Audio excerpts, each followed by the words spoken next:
I-PAC వ్యవస్థాపకుడు, political strategist Prashant Kishor TDP జాతీయ ప్రధాన కార్యదర్శి నారా లోకేష్ను కలిశారు. ఇద్దరూ కలిసి గన్నవరం ఎయిర్పోర్టుకు చేరుకోగా అక్కడి నుంచి లోకేష్ వాహనంలోనే ప్రశాంత్ కిషోర్, లోకేష్ ఎయిర్పోర్ట్ నుంచి వెళ్లారు. వీళ్ళిద్దరూ కలిసి టీడీపీ అధినేత చంద్రబాబు నాయుడును కలవనున్నట్లు సమాచారం.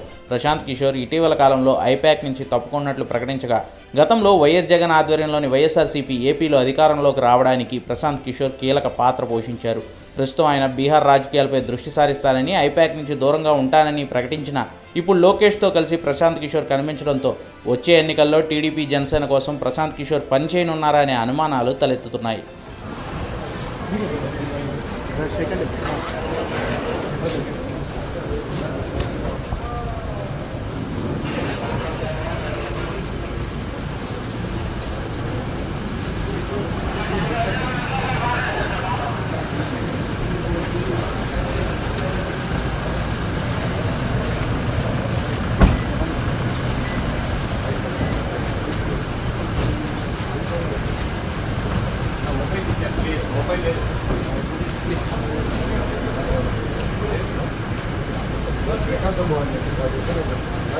Sir.